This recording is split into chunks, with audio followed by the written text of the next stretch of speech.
Bonjour et bienvenue sur ma chaîne YouTube. Cette vidéo est la deuxième partie d'une série de 2 vidéos que je fais sur des crèmes solaires françaises. La première vidéo concernait la marque Aven et cette vidéo-ci concerne la marque SVR. J'ai décidé de me focaliser sur ces marques parce que depuis des années, j'ai une mauvaise relation avec les marques de crèmes solaires françaises. Elle ne me vend en général pas du tout. Mais ces dernières années, comme beaucoup de marques, elles ont évolué au niveau de la qualité de leurs crèmes solaires. Et parmi toutes ces marques françaises, Aven et SVR sont des marques qui m'ont plus intéressée que d'autres. Pour la marque SVR, il y a quelques années, ils ont reformulé leur crème solaire dans une gamme qu'ils appellent la gamme Sun Secure. Et lorsque cette gamme est sortie, tous les produits contenaient du parfum, mais l'an dernier, ils ont créé des options sans parfum pour 2 de leurs crèmes solaires, dont je vais vous donner mon avis dans cette vidéo.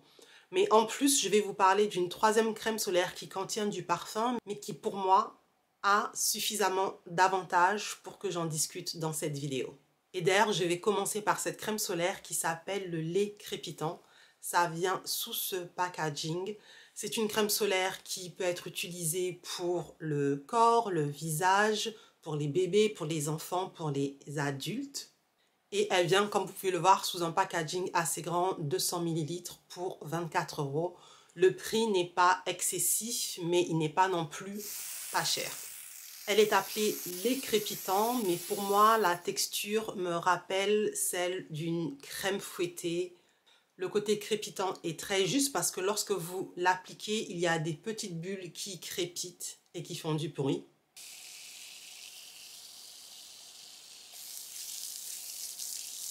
Et lorsque vous étalez cette crème, elle s'étale très bien et ne laisse pas de traces blanches. Elle est 100% invisible. Personnellement, j'utilise rarement de la crème solaire sur le corps. Lorsque j'en utilise, c'est en été et ce n'est pas tous les jours. C'est pour certaines occasions où je me retrouve dehors en plein milieu de l'après-midi pour de nombreuses heures, ce qu'en général j'évite. Et en général, quand ça arrive, c'est sur la plage parce que je suis avec des amis qui veulent absolument y aller en milieu d'après-midi. Donc dans ces conditions, j'utiliserai cette crème solaire. Il y a du parfum qui est assez fort. Pour moi, c'est assez fort. Mais en même temps, je n'ai pas l'habitude d'avoir du parfum dans mes produits. Je dois dire qu'il est malgré tout agréable. C'est un parfum qui rappelle les vacances et la plage. Et la raison pour laquelle j'aime utiliser cette crème solaire en particulier, bien qu'il y ait du parfum, c'est la texture de ce produit qui est vraiment agréable. J'adore le côté crépitant. Je trouve ça amusant. Et lorsque vous l'appliquez sur la peau, la crème solaire a un effet rafraîchissant qui est vraiment agréable, en particulier en été sur la plage. Alors maintenant, on va voir ce que nous dit la marque sur ce produit. Alors la marque nous dit que cette crème est censée être invisible. Comme vous avez pu voir, elle est invisible. Elle a une sensation rafraîchissante et c'est vrai. La texture est fine, c'est vrai. L'application est facile, c'est vrai. Et elle hydrate. Je suis aussi d'accord avec ça. J'ai la peau du corps qui est très sèche. Même en été, elle est sèche. Et cette crème permet de bien hydrater la peau. Donc pour moi, elle a que des côtés positifs, à part le fait que je préférerais qu'elle n'ait pas de parfum. Mais en tout cas, si vous avez des enfants qui n'aiment pas appliquer ou réappliquer la crème solaire, celle-ci est vraiment amusante à utiliser et je pense qu'avec cette crème solaire, ils seraient contents de la réappliquer.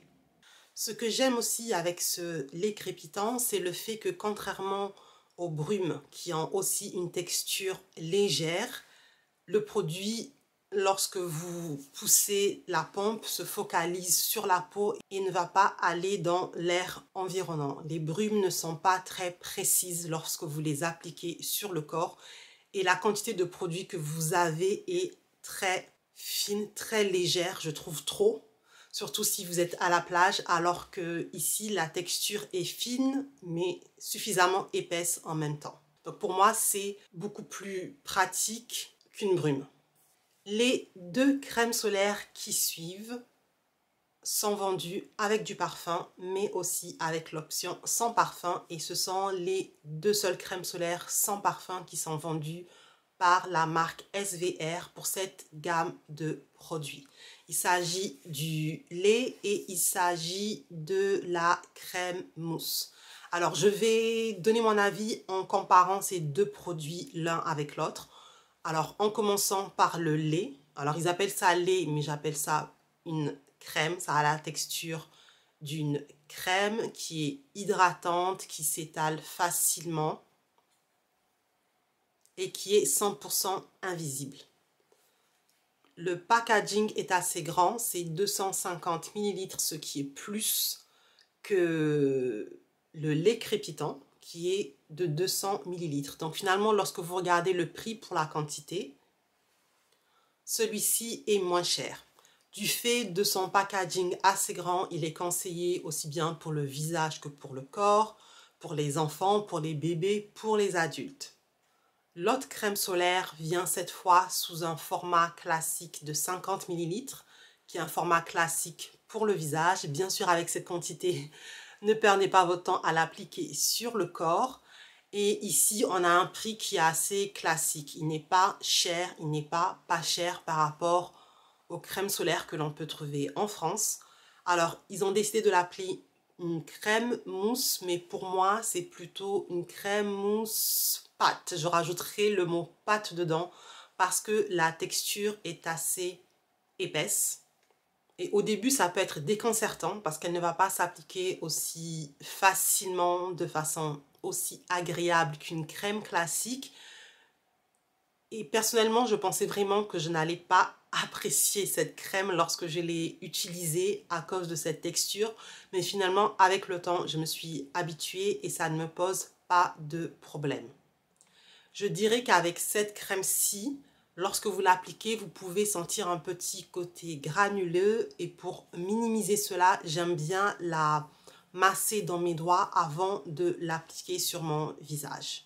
Alors, la différence principale entre ces 2 crèmes est le fait que celle-ci est une crème hydratante et vous le sentez lorsque vous l'appliquez sur le visage, vous le sentez après l'avoir appliqué, vous le sentez dans la texture.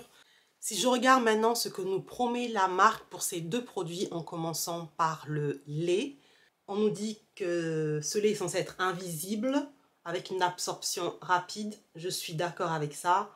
Hydratante mais non grasse, comme je l'ai expliqué, je suis aussi d'accord avec ça. Et d'ailleurs, je dois dire que ça m'avait vraiment surpris parce qu'habituellement, les crèmes solaires qui sont faites pour le corps et le visage sont en général plus faites pour le corps que pour le visage. Je trouve que sur ma peau grasse, pour le visage, elles sont souvent trop grasses, trop huileuses, elles me font vraiment briller. Comme la crème solaire de la marque Avène pour corps et visage dont j'ai parlé la dernière fois, que je ne peux pas du tout utiliser sur le visage, alors que ce n'est pas le cas avec celle-ci. Elle est hydratante, mais elle n'est pas graisseuse et elle ne me fait pas plus briller que la normale. Et je trouve que le finish, le résultat est très similaire aux crèmes solaires coréennes. Et si vous regardez ma chaîne, vous savez que j'en ai testé beaucoup, donc je peux vraiment comparer les 2. Et vu le prix pour la quantité, ça vaut vraiment le coup de la tester. Alors que celle-ci a un petit côté hydratant, mais elle a surtout un côté matifiant. Sur ma peau grasse, ce n'est pas un super côté matifiant, mais c'est quand même matifiant, ce que l'on voit très rarement dans les crèmes solaires. Si vous avez la peau sèche, vous ne remarquerez pas du tout de côté hydratant, mais pour ma peau, en été, je peux l'utiliser tous les jours sans utiliser de crème hydratante en dessous. Cette crème solaire est aussi dite comme étant une bonne base de maquillage qui permet de flouter les imperfections. Je dirais que oui, ça a un effet base embellissante de maquillage, mais l'effet n'est pas non plus waouh ou magique. C'est un petit effet, mais qui est appréciable.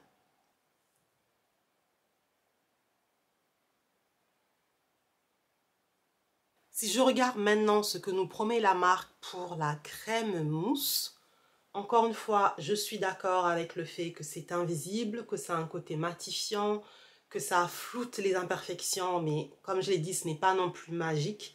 Oui, c'est une bonne base de maquillage. Oui, c'est hydratant, mais ça va dépendre des types de peau. C'est pour ça que j'ai mis oui et non. Et la dernière promesse est le fait qu'elle est censée unifier le teint.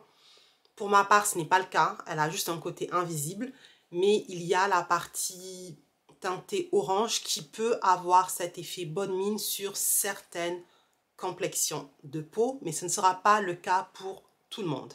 Alors concernant la crème mousse, je l'ai testée pour la première fois l'été dernier.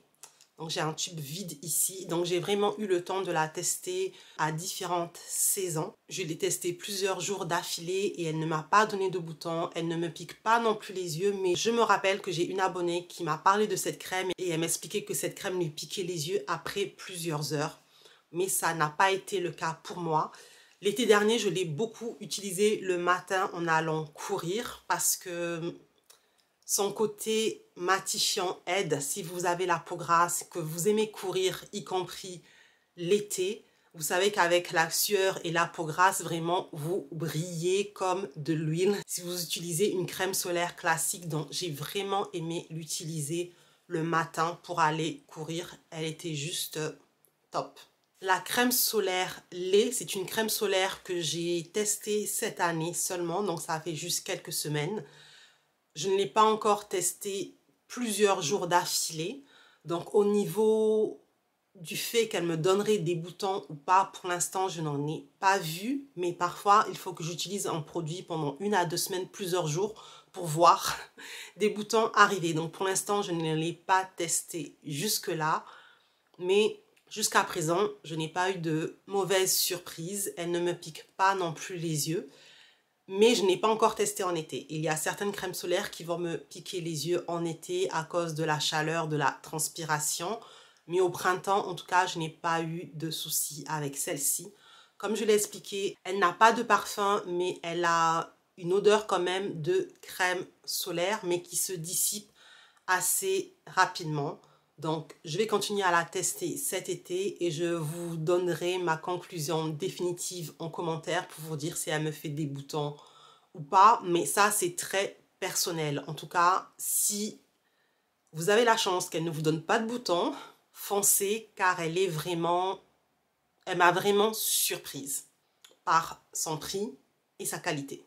J'en ai fini de donner mon avis sur ces crèmes solaires. Personnellement, je pense que ce sont les meilleures crèmes solaires françaises. Et ces crèmes solaires, pour moi, peuvent même concurrencer des crèmes solaires asiatiques.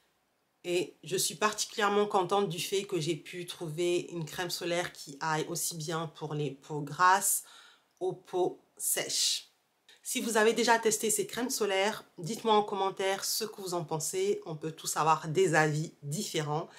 Et si vous ne les avez jamais testés et que vous avez des questions, plus de questions que ce que j'ai pu dire dans cette vidéo, n'hésitez pas à les laisser en commentaire. Je serai ravie d'y répondre. Merci d'avoir regardé cette vidéo jusqu'au bout et on se voit dans la prochaine vidéo. Bye bye!